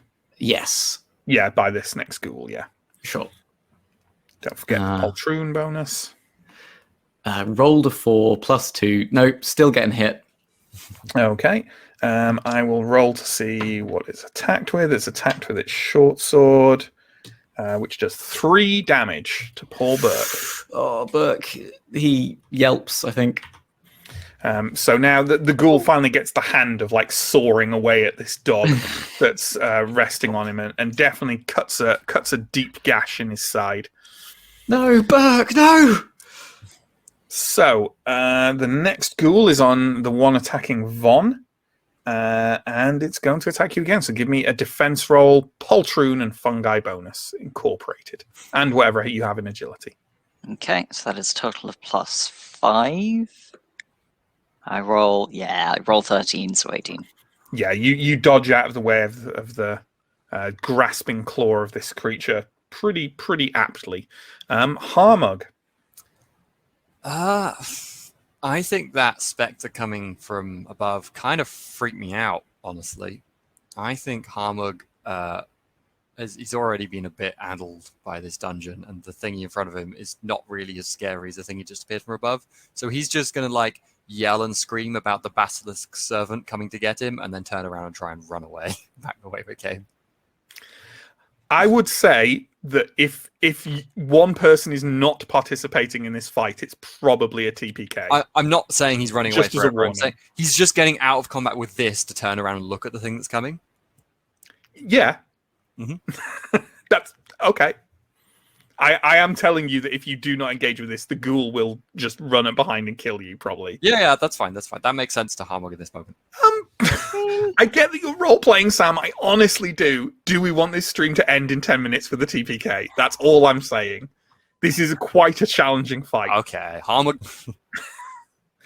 I'm sorry if everyone wanted to see the TPK there, and I know that's GM, but seriously, it will. Yeah. I'll hit it. Okay. Ooh, I succeed. Don't forget your bonus. I've definitely succeeded. Cool. Give me that damage roll, please. 1. Well, it rolled a 1 on its armor, so I was still. distracted. Yeah, you were thinking about running away, and I've definitely been running around glancing up shouting as much and as possible while I was hitting it. So yeah. Well, the one fighting you, if you give me your defense roll, please, and don't forget your bonus for poltroon and fungi and agility. Oh, natural 1. I'm using another omen, I guess. Definitely distracted. I'll do that later. I You see. people with multiple omens. Okay. Well, the advantage of running around screaming and shouting a bit is that you're also very hard to hit, clearly, because this ghoul has missed you again.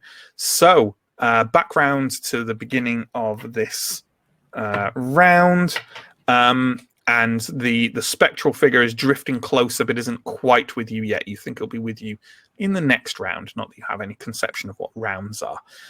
So, Riston. Okay, well, I'll be trying to get away from keep distance with ghouls and spectral figure, but I'll be again trying to shoot the ghoul that. Now then, Von still has a ghoul. They're not quite dead. Correct. Von is fighting a heavily wounded ghoul. Right. Burke is fighting a healthy ghoul, as is Harmug. I'll go for the one on whatever this thing is. Which one did you say you're going for? I'll Sorry. go for the one on Von. Okay. And, So remember, you no longer get poltroon bonuses, but you still get your fungi. I just make it. Okay. So, yeah. Give me that D8 roll, please. Just a 4. Just a 4. Okay. Your bolt slams home in the thing's remaining arm, and it.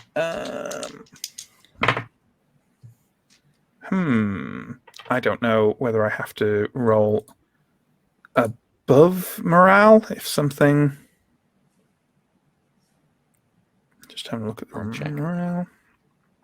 Okay. Yeah. No. Yeah. Got it. The bolt slams home in the thing's shoulder, and it gives out a kind of gobbling, gurgling howl, wheels round and starts scampering back towards that small little scattering of trees. It is fleeing. As now, I have to roll for the other two. Because that's too. If anyone's interested, you went over its health thing for triggering its morale roll, and now the number of them that are gone from the group is now triggering the other ones. So let's see. With the one on Burke is remaining, the one on Harmug is also fleeing, and is taking advantage of Harmug's sort of like. I'll look back down. Turns out it didn't matter, Sam. Turns out me making you fight didn't matter. Didn't matter. Same result. I'll look at it and be like triumphantly, clearly this was my prowess in combat. Scared the thing off. Sure. I'm a small man with a flail, just like, yeah! So can we remove the last 2 ghouls from that initiative order, please, John? Yes. And then while you're at it, it's not going to take but while you're editing it, might as well. It's not going to take a thing this round. But can you add leash or lich, however you want to pronounce it, to number 3? So I think that would have been where those ghouls have gone. Thank you. And then who do we have next? Me. Torval. After Riston. Yeah, so That's I'll right. Yeah, that's right. I'll sort of be screaming almost incoherently, but basically to the effect of "Get away from my fucking dog!" And I'm like running to, like I'm walking towards it, like shooting my crossbow at it. Sure. And I'm also sort of trying to draw its attention. Sure. So you take your normal presence roll. Don't forget your fungi bonus and your Yep. bonus So that's bonus. 12 plus 2 is 14. So that is a hit, and the damage is a D8. So that is crossbow. Where's my crossbow damage? And that is a 6. Okay. It rolled a 4, unfortunately, but your crossbow bolt kind of it hits it straight on its metal armor, and it does puncture through, but kind of not too far. Yeah, not too far. So it's definitely kind of gone into the part of its back, but it again, a kind of soft, disappointed gurgle is the only real reaction you get from it. So, who is next? We've got Von. Yeah. So there's 1 ghoul remaining fighting the dog, while Torval goes full, full crossbow berserker on it. And you've got this lich. What do we prefer? Lich. I say lich. Lich, gently floating down towards the group. If you wanted to, it can't get an attack off this round, but I say with a Zweihander, you could dash towards the Lich and try and attack it in the air, should you want. I don't know, maybe it's going to land and be like, hey, I'm your friend, but somehow you do not think so. Yeah, that does seem unlikely, but also charging it and striking at it feels like a... Is Von that foolhardy? Yeah, you'll definitely have regretted dealing it damage off the bat.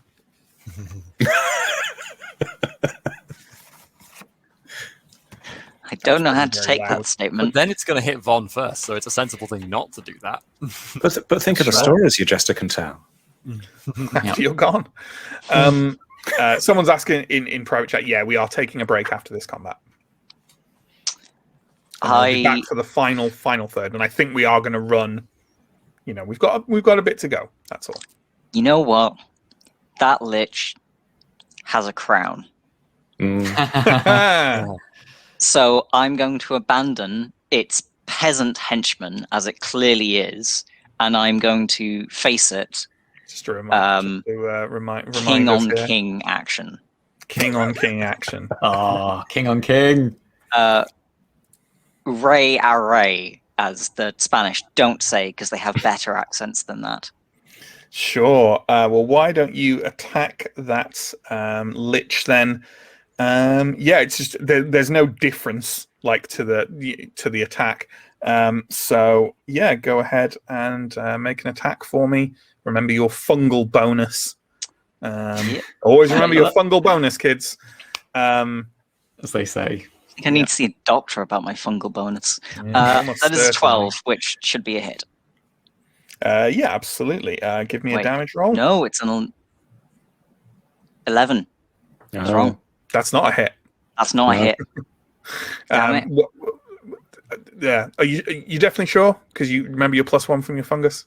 Yeah, I'm got +1 for my strength and +1 for my fungus. And you rolled a 9. And I rolled a 9, so that's only 11. No, that's a miss. Your Zweihander goes wide as the creature floats down. Now you're close to it. It's really hard to perceive this thing.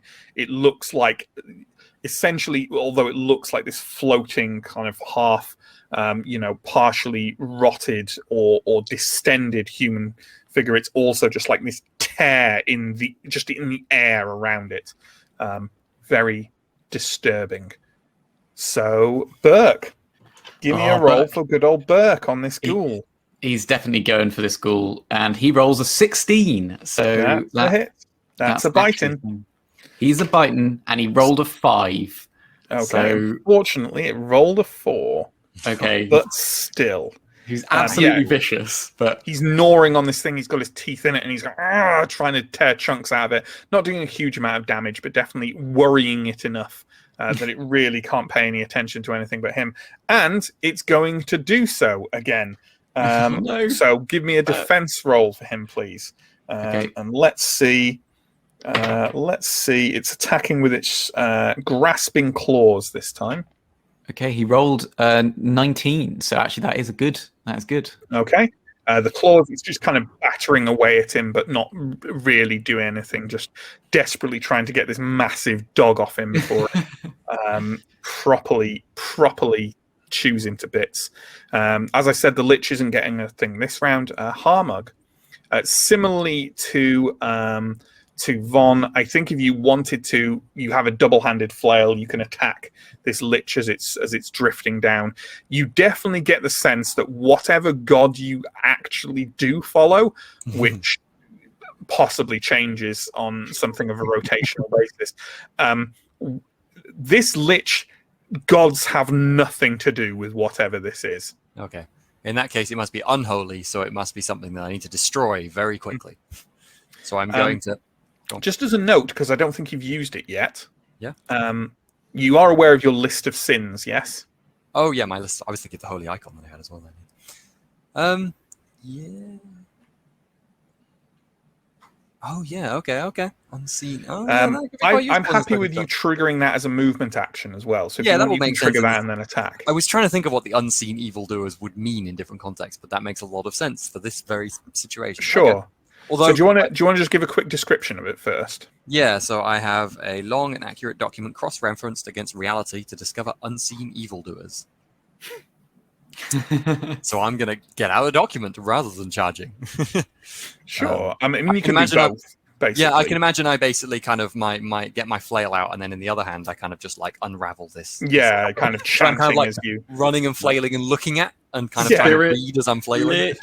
So the first thing to do is to test presence at 10. Cross-referencing for my attack. Yeah, 10. Oof. Nice. So, yes. A strange light starts to surround the lich. If it strikes Harmug, he gets a +2 to defend against it. Oh, yeah. And then I'm going to hit it. And then you're going to hit it. Normal roll, don't forget your fungus. And your strength thing. Well, my strength is a -1, so it makes me fail. Your flail goes flailingly wide again. What a surprise. What a surprise. So, background to the beginning, and don't worry for people like angling for a break. We will reach the end of the combat soon. So, Riston, what are you doing? Got a crossbow? Yeah. I'll be taking aim at this weird spectral creature. And did it come out of the skeletal eye? Yeah, it kind of emerged from the darkness in the eye. I've got my eye in with the crossbow now. Nice. And I roll a natural 20. Whoa. Oof, so that's double damage. Double damage from Riston. D8. See, in my head, because this is going to be a big hit. This will just be Harmer going, I've cursed it. My words are wounding it. You mean the truth of the situation? Yes, absolutely. I only rolled a 2 on damage. So that goes to a 4, right? Yeah. Okay, well, it rolled a 3 on armor, but you still do damage it. So your crossbow bolt, basically, as it starts homing in on it, the kind of air and your perception around this thing warps, and the crossbow bolt doesn't splinter apart or anything; it just vanishes. But you do get this. The creature sort of lets out a long, low, whispering hiss. So you get the impression that perhaps you hurt it a bit? Question mark. I'll take it. Yeah, I'll take it.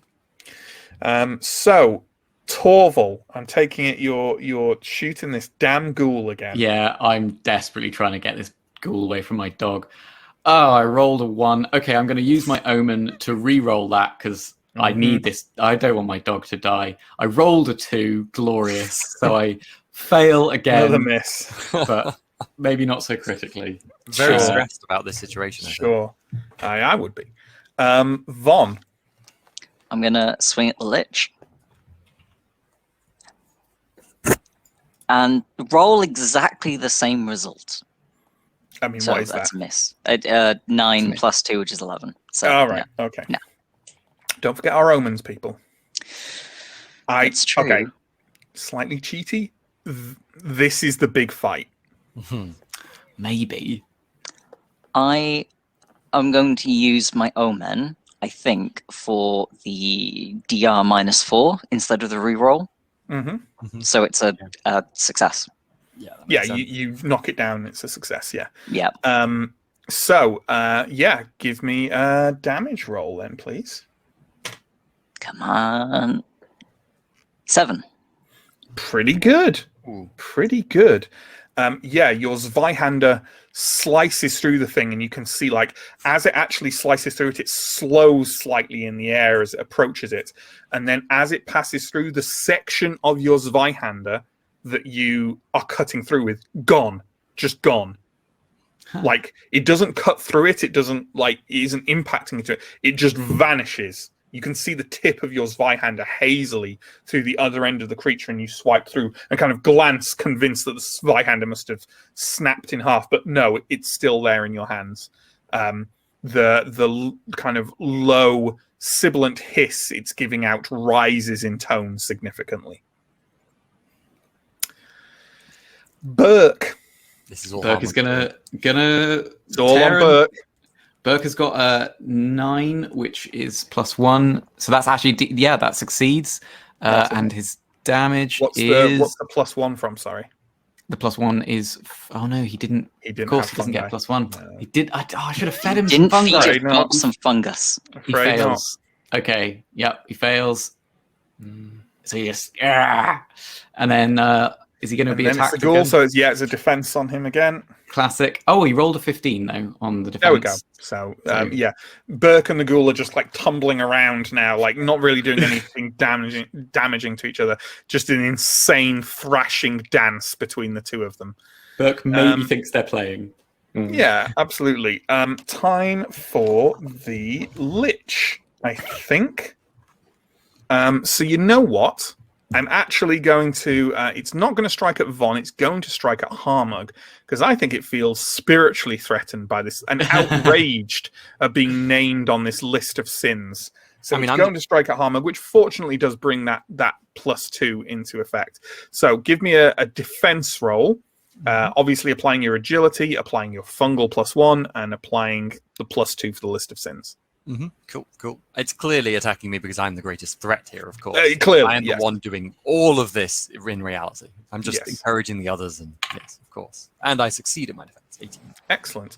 The creature just reaches out slowly towards you with one extended spectral hand, and sort of like it's almost like everything goes into slow motion, and you just tip your head back fast enough so that the palm just softly almost grazes your face, but not quite. And Harmug, it's your go. Harmug is intending to have some witty repartee as he dodges it, but because of the actually genuinely intimidating time warp thing, he just kind of goes and nearly falls over instead. Sure. And then flails back over his head in the direction of the lich. Don't And forget rolls your a plus 1. So you want to use I'm an not omen? rolling. I'm not using my own dice, so that's my second last omen. No. Do you want to use an omen? Yes. Yes, I would. I had 4 omens. I'm now down to 1. 4. Oh, I rolled a 2. 1. Hey, but at least you don't break your flail. Yeah. So Yeah. All right. flail ineffectively. Flail lich- ineffectively. When the lich has been attacked, has there been any has the skull, like the eye in the skull, done anything? No, Like, or is nothing that has unrelated? reacted to anything Okay. in any way. Cool. Riston. I'll shoot the lich. Seems like an idea. Don't forget your fungal +1. I've said that so many times. Yes. You have. You didn't think you were going to today. I succeed. I do hit. Okay, give me a damage roll, please. That is a 4. Okay, it rolled a 3, but still, bit by bit. Yeah, your crossbow bolt again just kind of vanishes into it, and the cadence of that hiss rises once more. Torval, come on. Let's this deal time with this ghoul. Yeah, this time I hit and I rolled 6 damage. 6 damage. So I'm down to 7 bolts at this point. You know what? That is all that is needed. You eventually decide that maybe staying your distance isn't the way to do it. Yeah, and as it's like tumbling around with Burke, you just wait for it to pause for a second, and you just hold your crossbow up against the back of its head. The face of this ghoul just erupts all over your dog that gives out a kind of pleased whine noise, and both of them just kind of drop over and sag over to the side. Burke kind of rolling away and getting back up on his feet and briefly shaking to get rid of all that ghoul facial gore. Wow. Good boy, Burke. Von. Good boy, Torval. Yeah. Burke doesn't say that. That would be weird. That's what I felt from Burke, though. Yeah. And can I give him a fungus? Or is that... I don't think the dog has a taste for fungus. I think he only eats things that were living animals or are living animals. Cool. Von? You're on mute. I swing at the lich, and I do hit because I rolled 16 plus my bone 18. Mm-hmm. And I deal 7 damage again. 7 damage. It rolled a 4 for its protection. But yeah, again, you swipe again. The part of the Zweihander that penetrates it disappears.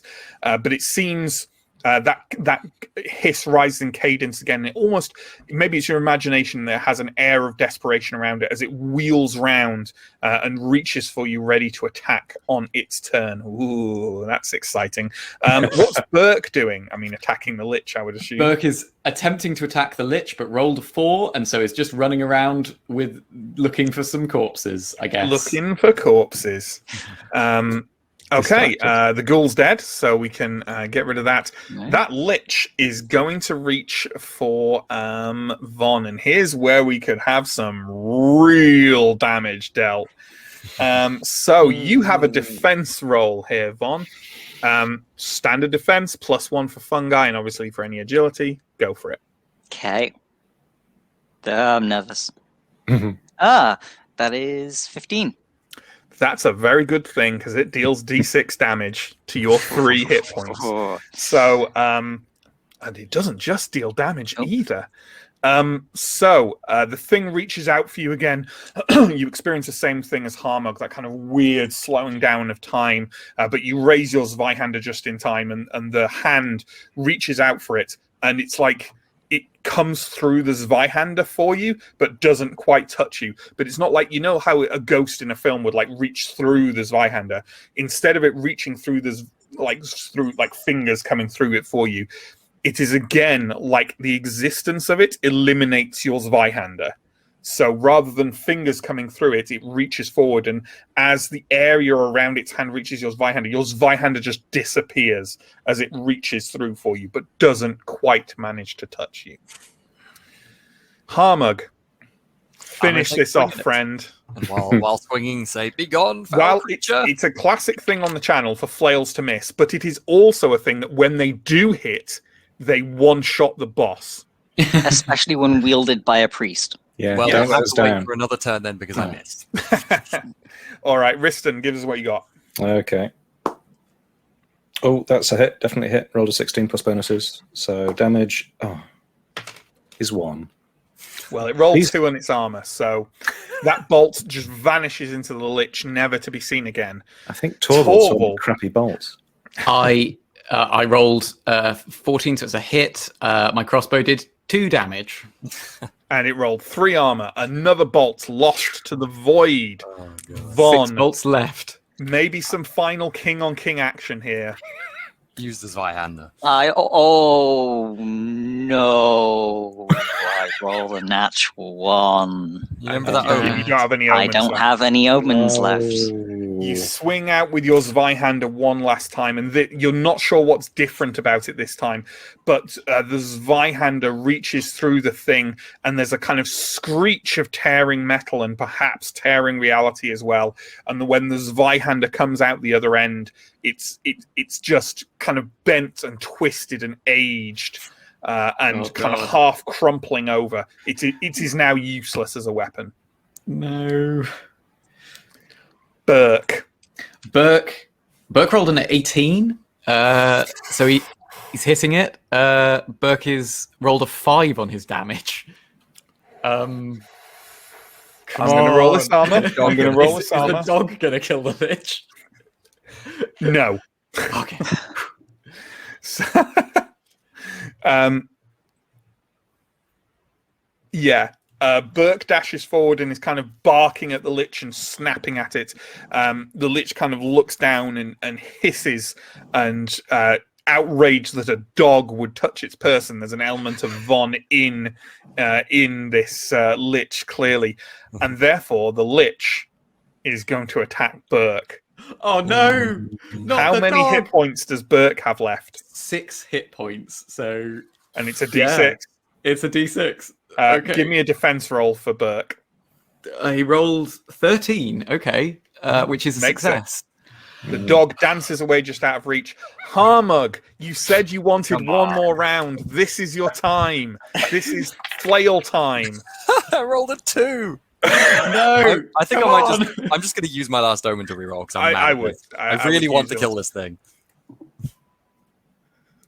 I believe in you. Yay! Hit it. Okay. Nice. Give me that No, damage roll, friend. Okay, come on. Damage. Come on. 1 damage. What? I called it. Oh, Yeah. screw you. Your Pierre. flail I hate you. swings through it. It does exactly the same thing as the Zweihander. Not crumple and disappear, but the chains and the heads just disappear as they pass through this lich and come out the other side. That was an entire round of 1 damage from the dog. Come on, people. This is your fault.